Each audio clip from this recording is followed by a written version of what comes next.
亲爱的朋友们，欢迎来到微光夜读。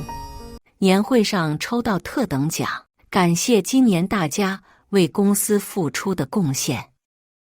特等奖小车一辆，拿捏灯光下，老板热情高涨，却不料兑奖时老板娘猛地沉下脸。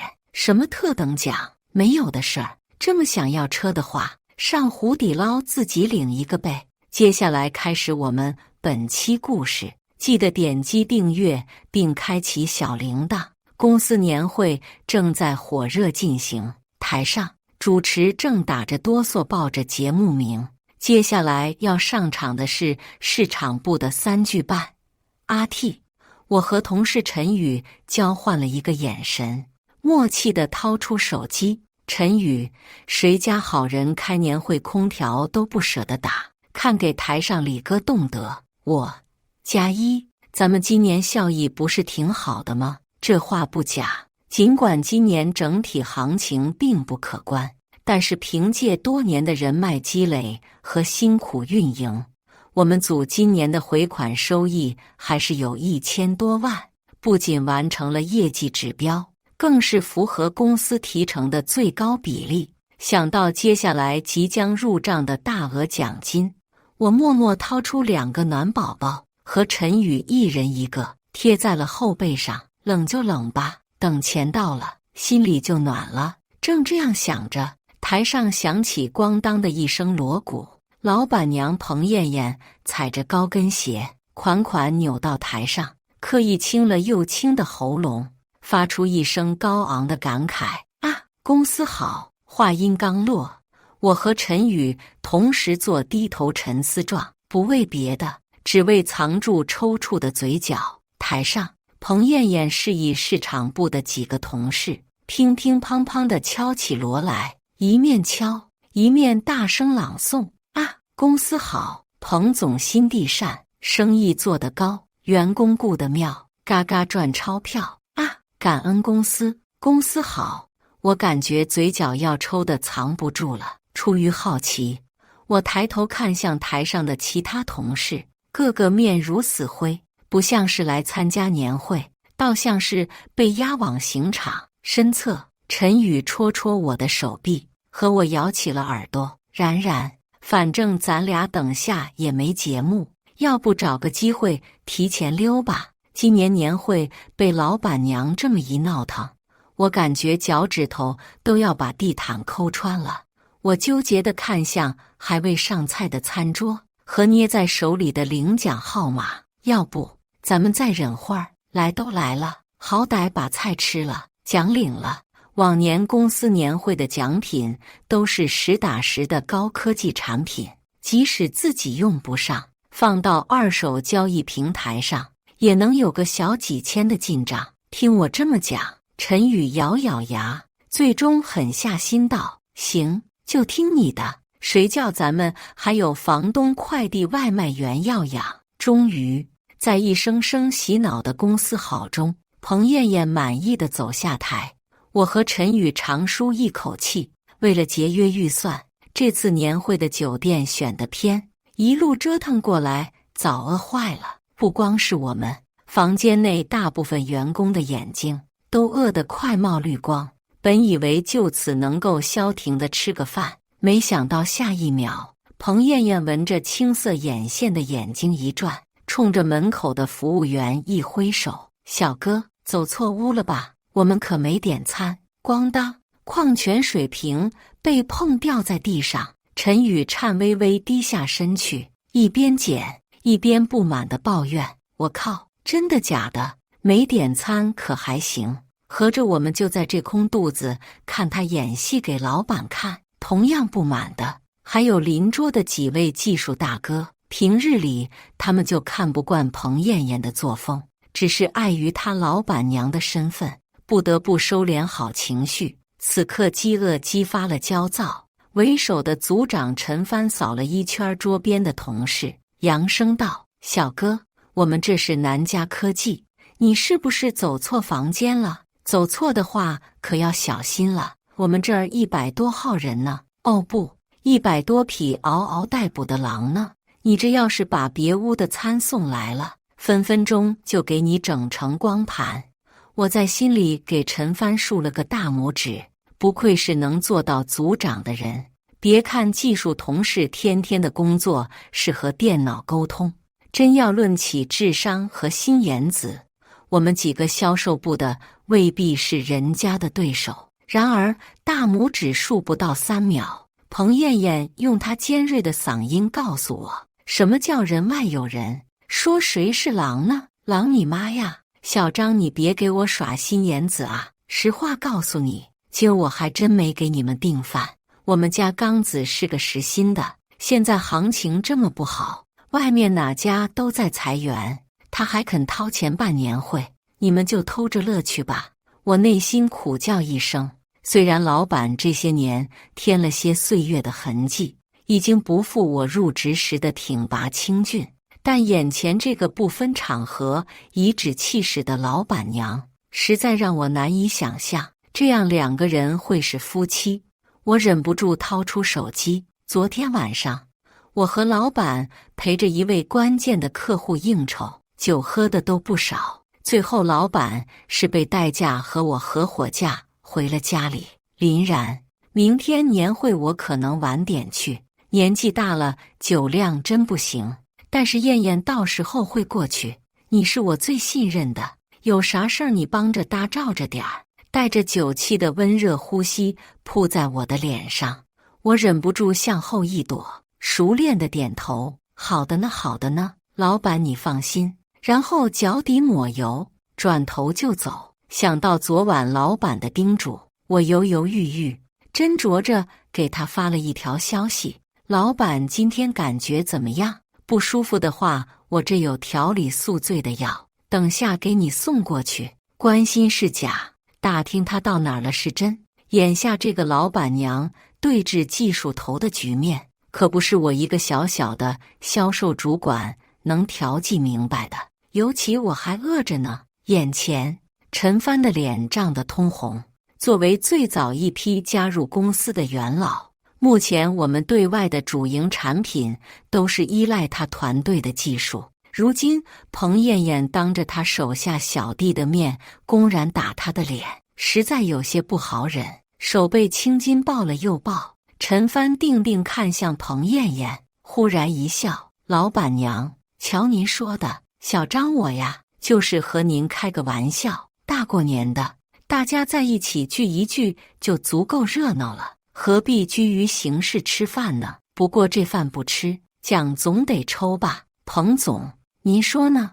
无数双眼睛齐刷刷看向门口，高规格注目礼中，彭总不自在地拧了拧胸口的领带：“抱歉呐，大家，早上实在有事抽不开。节目都表演完了吗？真可惜。这样，为表诚意，今年的抽奖环节，我再加个特等，和咱们合作的厂商送了一辆新款轿车，等下咱就给他抽了。”话说的铿锵，我感觉老板都帅了好几个纬度。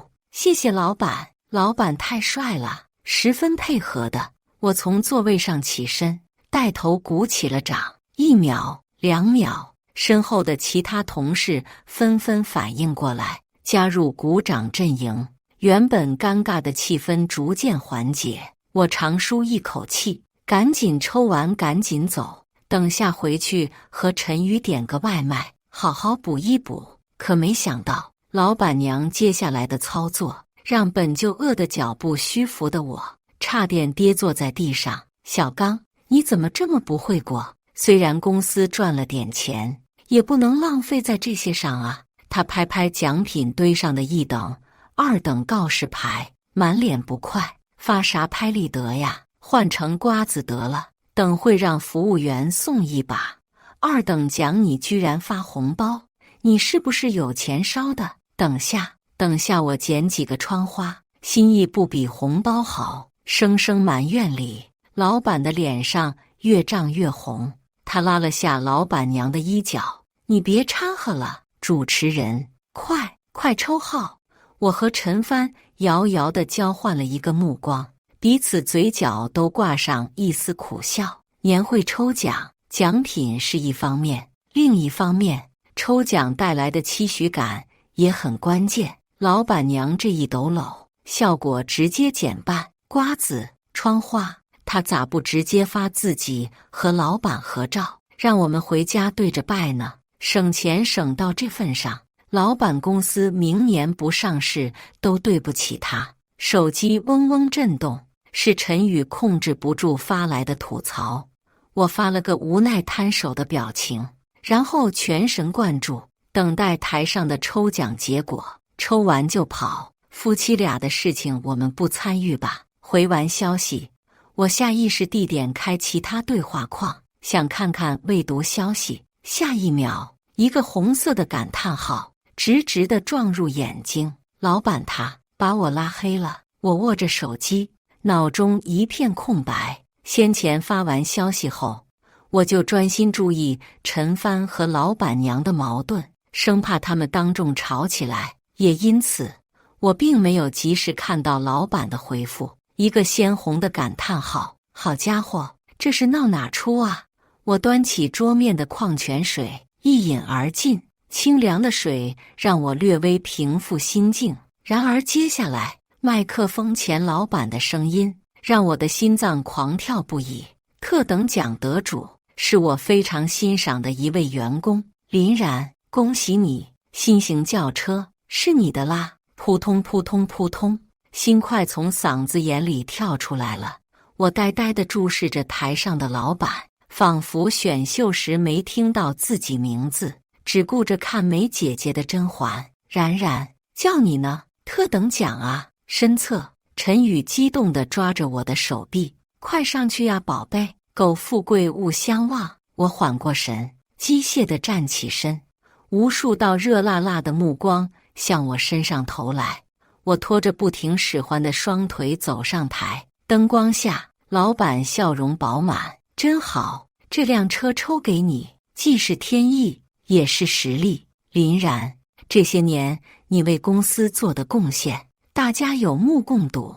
交接麦克风的瞬间，老板低声道。我心一颤，一面结结巴巴的道谢，一面内心满是疑云。既然这样，为什么要删除我的微信？正费解间，一道怨毒的目光刀子一样剜到我的脸上。老板娘捏着遥控器，胸口剧烈起伏着，嘴唇翕动，脸颊很可怖地鼓起一块丝，越发搞不明白了。我放下话筒，礼貌但快速地走回位置。走啦，宝贝，我们回家。点外卖，点大些的，烧烤、奶茶、小龙虾。离开会场后，我和陈宇飞速地打车回家，路上就各自掏出手机，小黄、小蓝都安排。然然，你发财了，提完车后记得给我发个红包。陈宇咬着烤串，一面烫得直吸气，一面不忘蹭我财运。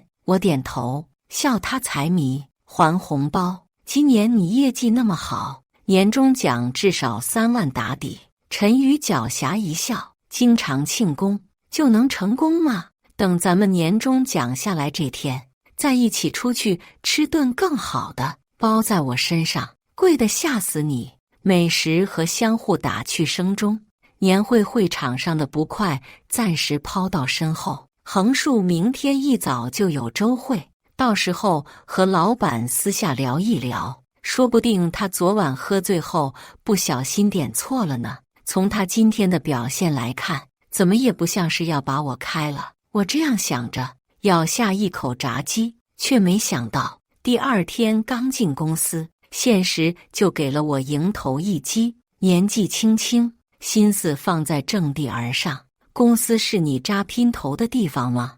我这么说也是为了你好，挺好一小伙子，别为了个贱人搞歪门邪道。这次开除你，也是给你个教训，早点改早好。会议室里，彭艳艳刻意提高的声音透过门板，回响在整个办公区里。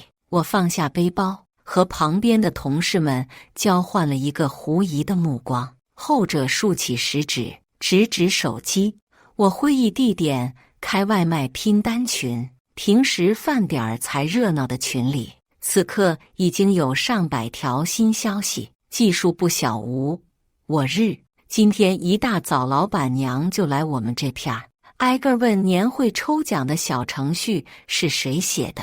问完后脸拉得老长，直接去找人事，说要么开了小张，要么开了人事自己。人事不同意，说有劳动法，不能这么搞。咱们这老板娘就直接把小张拉进去1对1。人事丽丽，人在家中坐，锅从天上来。我今天休假呢。运营霞姐，虽然但是，老板娘娘找的是我，找人事和我运营有什么关系？微笑 JPG。不过小林，你要当心，我觉得老板娘娘这事儿是冲着你。心里一紧，我看着屏幕上霞姐的提醒，联想起先前老板娘年会上的表现，一个古怪的脑洞逐渐浮上心底。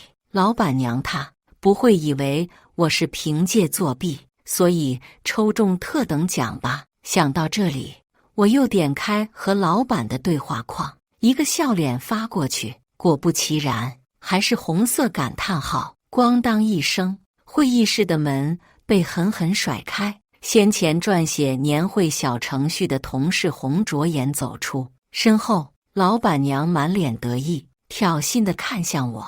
有些人啊，别以为自己在公司待得久就能搞7搞8，说白了，公司是我们刚子的，不是你们的。话说的刺耳，我不由得低下头。在公司这么久，我第一次产生想要离职的想法。古往今来，所有的夫妻店走到最后的不过寥寥，即使真的有大浪淘沙的获胜者，下面的臣子也很惨的。身侧同事低落地把台面上的东西收进背包。陈哥，对不住，接下来我的工作得交给你了。一直静静听着这一切的陈帆终于开口，声音冷得像是一块冰。别走，我去和老板说。就是，你现在走，年终奖不是就泡汤了？别走啊，他有什么理由裁你？年底绩效评估还没做呢。声声挽留里，小刘深吸一口气，声音断断续续。没用的陈哥，他刚刚已经把我的系统权限收走了，还有他用的是重大责任事故来开我。他说我照顾林姐，给他作弊，让他抽到了那辆车。一片寂静，听得清大家倒吸凉气的声音。陈帆拉下脸，转头定定看着老板娘，半晌沉声道：您可能不知道，这件事没有那么容易操作，而且真的要做，小刘为什么不选择自己或者我这个直线领导来占好处？呵呵，我也纳闷呢。面对陈帆的质疑，老板娘不以为意，她开口，眼神一下下扫在我身上，阴阳怪气道：不过吧，林然一个销售，会的多着呢，谁知道他给了你们什么好处呢？林然，要不你自己说来，给大家听听呢？我看着手上的被拉黑的微信，忽然之间想明白了，老板娘这是把我当成假想敌了呀。正想开口分辨，手上的微信接二连三涌入新消息。老板，小林，你现在来我办公室一趟，我有事和你聊。你是好姑娘，别和燕燕一般见识，快，趁她不注意，赶紧过来。礼貌微笑，转身就跑。身后，老板娘和陈帆争吵声不断传来。小张，我告诉你，我做的决定不需要和你解释，等你坐上我这个位置，才有资格评论我的为人处事。你算什么东西？30大几的人了，除了我们公司要你，还有哪里会收留你？识相的话就乖乖给我坐下，我家刚子事情多着呢，别拿这点小事让他分心。忍了好久的陈帆终于爆发，算什么？我算他的直线领导，开人的话难道不应该和我提前沟通吗？小刘的表现一直很好，团队内贡献最多的就是他，你现在把他开了，后面的进度耽误了谁承担？再说了，莫须有的事儿，你自己捕风捉影就算了，非要给他扣上一个重大责任事故的名头，你让他以后的职业生涯怎么办？最后，姓彭的我也告诉你，第一，我姓陈；第二，我对你老公没兴趣，更不会来公司搅得人心不宁。我长叹一口气，公司的销售业绩好，不仅在于销售人员的功劳，更重要的是陈帆这种技术人才，如果不是他们的核心技术具备相当竞争力，客户怎么可能会那么轻易买单？同样这样想的还有老板。办公桌前，他的头发早已抓得凌乱不堪，领带也有些歪斜。他看着我，眼神苦涩又无奈。林然，今天这么一折腾，陈帆估计留不住了。关键时期，你可千万要撑住。等这件事过去，我给你升副总，你给剩下的人做个表率，帮我稳定军心，好吗？听到这话，我的第一反应就是哈哈哈哈哈哈！老板这种苦肉计，在谈判桌上我们用的多了，卖惨、示弱、自降身价，最后不过是为了争取更多的利益。可按照老板娘这样的调性，以后公司的发展还会好吗？覆巢之下无完卵，在这样的公司，我有什么利益可得呢？可面上依旧不动声色，毕竟我的年终奖没发，车还没对呢。我点头，声音诚恳：“放心吧，老板，我在呢。不过，您能先把我微信加回来吗？”嘿嘿，一口水呛在他喉咙里。老板难以置信地看向我，确定不是玩笑后，紧张地点开手机。卧槽，林然，对不住，这个真的对不住。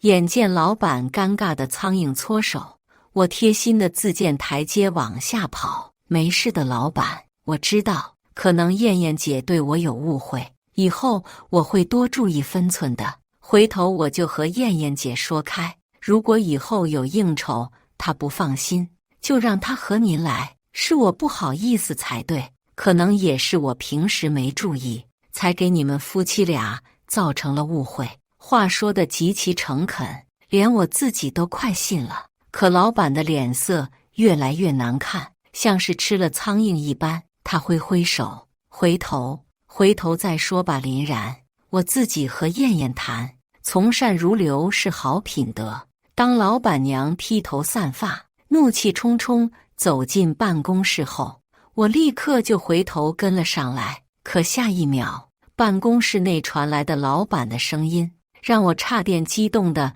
撞破了房门。妈，算我求你了，能别插手我公司的生意了吗？妈，我知道你心疼我工作辛苦，想来公司帮忙，但现在时代不同了，什么是值钱的？技术才是，人才才是。你这样一搞，开年后我们的生意还怎么进行？先前你自告奋勇帮我订年会场地，我给你那么多预算，结果定的那么偏不说，晚宴也直接给取消。好容易有个抽奖环节鼓舞人心，你回头还把写程序的同事开了。老板接二连三的抱怨里，我被雷的外焦里嫩，同时也终于想明白先前觉得不合理的地方。合着这位自称老板娘的人其实是老板他娘啊！门后，老板娘的声音满是委屈：“我做错什么了？你翅膀硬了，生意做大了，就看不上老娘了？我不也是为了你好？听妈的话，开一两个不算啥。我们年轻那会儿，车间里的装卸工也经常换人呐，尤其是那种作风不好的，更加不能要。”说着说着，老板娘激动起来，和地一声吐出一口痰来：“什么作风不好？妈，你说什么呀？”老板的声音痛苦又费解：“你不会是说林然吧？我和你解释多少次了，我们就是纯粹的上下属关系。他送我回家那次也是因为我应酬喝高了。等一下，他的微信不会是你删的吧？妈呀妈，你让我说你什么好？再听不下去了。”我转身想要回到工位上写简历，现在就写，即使和老板配合的再默契，再这样下去，一定会把我折腾疯掉。可身后不断流入耳朵的争吵，让我实在挪不开脚。没错，就是我，妈没删错，听妈的话。你看不上她，不代表她对你没意思啦。小姑娘家家的，谁不想嫁得好？就算我一早出现在公司，让他们以为你名草有主，他还不是眼巴巴往你身边窜，想瞎了心的小贱人。别以为我看不出他那些弯弯绕。老板叹气，妈，林然是我销售团队的主管，业绩一直非常好。你不知道业界多少人想对他挖角，你不能这么想他。不是谁都把嫁人当成人生目标，一个陈帆，一个林然，都是我今年要重点培养的人。你这一搞，我真的微微动容。尽管在老板娘这件事上，老板让我大失所望，但到底是一起打过仗，他对我的培养和信任，仍旧值得一个好聚好散。然人算不如天算，老板娘扯开嗓子，声嘶力竭地哭嚎：“哎呀，儿大不由娘啊！小刚啊，小刚，你忘了当年是妈一把屎一把尿把你拉扯大的吗？你爸没良心，你也没有吗？你这是把妈往死路上逼呀！妈没用，妈帮儿子开个小妖精也要被数落。妈去死，去死好了！”声声哭闹里，老板颓然地开口：“够了，妈，我让他走，让他走还不行吗？”我蹲在原地，几乎不敢相信自己的耳朵。老板他居然真的妥协了，心里一阵冷笑。我转头，再不犹豫地回到工位上，一面整理资料，一面火速收好私人物品。经过先前的一番争执，此刻整个办公室内的气压低得惊人。微信上不断有新消息跳出，最新的一条居然来自陈帆。陈帆，林然，非常感谢一直以来的配合，很遗憾接下来要说再见了，希望未来你一切顺利，千万别忘记老同事，常联系，江湖再见了。我皱眉，消息传得这么快吗？我要被开掉的消息，他居然比我这个当事人兼窃听者更早知道，正纠结怎么回复，下一秒陈宇的消息跳上屏幕。陈宇，然然，吃瓜了吗？今天大新闻，技术部的陈帆要来我们客户这儿了。我今天在现场做支持的时候，关系好的线人偷偷和我说的，他还问我有没有意向一起来，之前配合的好，到新公司一起上项目，时间刚刚好。喂，然然，你说话呀。我在，只是有被瓜噎到。我感觉自己很像一只瓜田里上蹿下跳的茶。原来陈帆是自己要走。我点开和他的对话框，我祝好，未来一切顺利，顶峰相会，陈哥。对了，你现在走，年终奖怎么办的？换做过去，这些敏感的话题，我是绝对不敢和他微信讨论的。但是现在无所谓了。对面陈帆很快回复：林然，你确定今年还能发出来年终奖？陈帆的推断很快有了答案。当天下午 HR 发了内部邮件，准确来说是老板娘授意，迫使 HR 发的，感谢大家过去1年里的付出，希望能够用更饱满的精神状态为公司奋斗。2024年的年终奖将和2034年年终奖一起发放，希望大家目光放得长远一些，不要局限于当下的几万块钱。人要学会延迟满足感，才能有所成长。延他个鬼！我再也忍不住，起早贪黑，辛辛苦苦1年，无数次被客户刁难到掉眼泪，比无数次加一次站起来咽下去。一场长酒局，喝到胃出血还装作若无其人，一次次奔波，一天飞3个城市盯合约，不为挣钱，难道为做慈善吗？那年会的奖品呢？赶回公司的陈宇留意着我的脸色，抢先发问道：“老板娘叉着腰，呸的一声吐向我的方向。这么想要车呀？上湖底捞自己领一个呗，塑料的，质量老好了。本来还想给你留点脸，既然你舔着脸问，那就别怪我当众说了。林然，你被开除了，今天就收拾东西滚。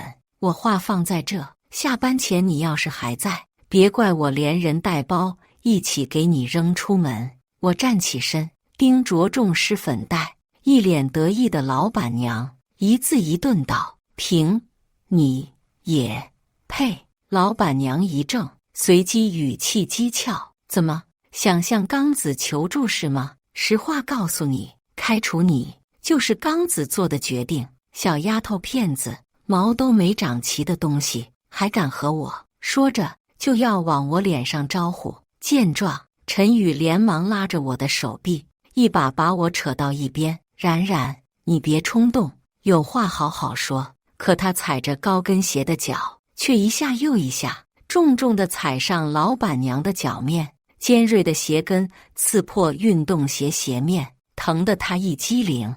我趁机一把打掉他挥在半空的手：“我管你们谁做的决定，现在是我通知你，老娘不干了。希望你们能找到更合适的人，陪你们一起成长，这样正好，省得你费心想把我开掉。放心，不会有人惦记你儿子的。”我拎起早已收拾好的随身物品，转身往大门走去，一面走一面不忘丢下话：“好好和公司的法务谈谈吧，看看被起诉后你们的胜算有多少。对了，阿姨，你知道我们公司的法务是谁吗？在自己儿子公司搅局这么久，不会连部门都分不清吧？”一席话如水入油锅。卧槽，老板娘居然是老板他妈！我说怎么，阿姨真是费心啊，真能给公司省钱，难怪记不住我们老大名字，但是对林姐记得门儿清，合着把林姐当成勾引你儿子的狐狸精啊！技术部小吴拔高了嗓门，声音之大，生怕园区门口巡逻的保安听不到。你个少教东西，怎么和长辈说话的？老板娘脸涨得通红，三步并作两步，扑到小吴身前，两只枯瘦的爪子直冲他脸上抓挠。可小吴一个天天撸铁的男青年，不比我和陈宇，有的是力气和手段。他一把按住老板娘的手臂，用力道：“我家长辈当然没空教我，他们早退休了，在家里享清福呢，什么岁数干什么岁数的事儿，他们可没那么无聊。”一把年纪冒充自己儿媳妇啊，不是无聊，是变态。小吴厌气地松开手，转身回到工位上。哥几个愣着干嘛？衫裤跑路啊！熙熙攘攘的吵闹声里，我和陈帆相视一眼，默契地拎起包走到电梯口。后者卸下工作时的严肃态度，看起来整个人舒展不少。他偏过头，好奇地看向老板办公室的方向。你说我们外面闹这么大，彭小刚还真坐得住。叮咚一声，电梯开门，我靠在电梯壁上，狡黠一笑，当然坐得住，因为他正忙着灭火呢。当天下午我整理的并不只有工作资料，还有过往所有的客户信息、人脉资源。借着拜年，顺势提了提接下来的工作去向。圈子就这么大，人人爱八卦。此刻微信的消息早已99加，靠，还以为要学某总年会发特斯拉，结果整这出，搬起石头砸自己的脚。林然，有兴趣来我这边聊聊吗？薪资待遇你晓得的，绝对比在你之前好。或者你先休个假，好好休息下，想去哪里我们公司给你包。你下面的团队想要什么样的人，我尽快帮你看起来，这样你落地后就能第一时间投入项目，省得磨合了。我看着屏幕上一条接一条，或暗示或直接的邀约，长舒一口气，早点止损，未来还有无数个20万等我去赚呢。见我笑得放松，陈帆有些了然，已经敲定下家了，动作很快嘛。不愧是你，本来我还想，我挑眉，还想赚个内推费吗？放心，还没定下来呢，因为在此之前，我还有场仗要打。陈哥，你愿和我一起吗？一切准备就绪，我叫了个网约车，避开高峰，一路顺畅，舒舒服服到了家。却不料有人先我一步，守在了我家门口。林然，我们好歹也是一起奋斗出来的，别这么绝，行吗？钱老板抬起头，满是红血丝的眼睛定定看向我，浑身的尼古丁气息熏得我一个踉跄。我下意识后退几步，却不料一向温文尔雅的老板步步紧逼。林然，我知道公司的事情是我妈做得不好，但是她这么大年纪了，我们做儿女的想孝顺孝顺也有错吗？车我给你折现，打你账户上，你回公司来吧。没了陈帆，也没了你，我这简直是要被逼到绝路上。光这一下午，好几个大客户就打电话来说暂缓一下合作，原本他们都是有意向的呀。林然，你就不能为公司考虑考虑吗？当初是谁给你机会，让你晋升，让你成长？现在这么做，是想把我逼死吗？一声接一声的讨伐里，我沉静地看向老板，你听，你现在说的这些，像不像你妈？是我在众多的公司里选择了南家，抓住了机会，是我辛辛苦苦不断努力，靠业绩晋升，大客户反悔，不是再正常不过的事吗？公司明文规定的年终奖，不是也可以10年后再发？彭小刚，你想孝顺长辈没错，但她又不是我妈，我们凭什么要为她的离谱买单？我伸手拨开挡在门前的老板，想要输入密码开门，下一秒胳膊却被他紧紧拉住。他看着我，嘴唇翕动，如果你愿意的话，她也可以是你妈。我气得浑身发颤，一时间动弹不得，拎不清，真的拎不清。这俩母子脑袋里装的都是江湖吧？费力撕扯间，身后陈宇清脆的声音传来，他举着手机，用力对到老板脸上。哎呦，阿姨，看见了吗？你儿子投怀送抱啊，勾引人的狐狸精啊！哎，阿姨，你怎么不说话了？老板和老板娘的举动很快在职场软件上被传播开来。本着不要赶狗入穷巷的道理，我和陈宇没有将视频里的内容放出来。视频那头，老板娘被老板的气得两眼一翻，住进了医院。醒来后，战斗力不减当年。刚子啊刚子，让我说你什么好？少了这丫头，地球就不转了吗？一定是她给你下了迷魂药，等着，妈要报警抓她。你看他离开公司那么匆忙，说不定偷了咱家东西，怕发现，赶紧趁机跑呢。来看热闹的陈宇抱着双臂，呵呵笑道：“地球确实能转，但是公司转不了。阿姨，你还不知道吧？你儿子的公司资金链断了，资金链能听懂吗？算了，说简单点吧，你没钱啦。先前我在公司的时候，客户的尾款结算一直很守时，这当然不是因为对面规矩，而是因为每到结算周期前，我都会想尽办法提醒叮嘱流程，一手软一手硬，为此不知道受了多少委屈甚至威胁。如今我一走，各家乐得撒手，一拖再拖，尾款回不来，新项目又迟迟没有销路，久而久之，公司走向末路。与之相反的，我和陈帆等同事各自迎来了新生活。经过一段时间的考察，我最终选择加入了陈帆目前所在的公司。陈宇和小吴等人在我们站稳脚跟后，也加入了我们的团队。工资比之前上涨了30%不说，就连奖金也多出季度奖和父母工资一项。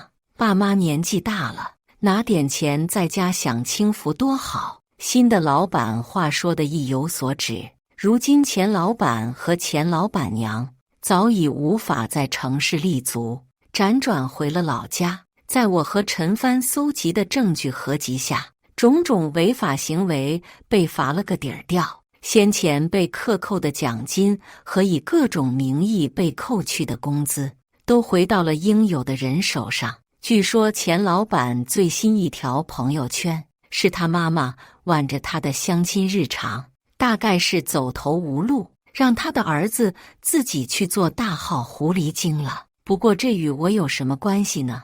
早在和陈宇合伙把他从家门口打走后，我就把他拉黑了。想想他日后找我倾诉的时候，会看见一个红色感叹号，还真是很开心呢。我这样想着，喜滋滋地欣赏最新一笔到账的季度奖。这下看中的那辆跑车可以全款拿下了。感谢大家的观看，本期故事精彩吗？欢迎大家在下方评论区吐槽。如果你喜欢这类故事，记得点击订阅微光夜读，并分享给更多的人，这会对我帮助很大。再次感谢大家的观看。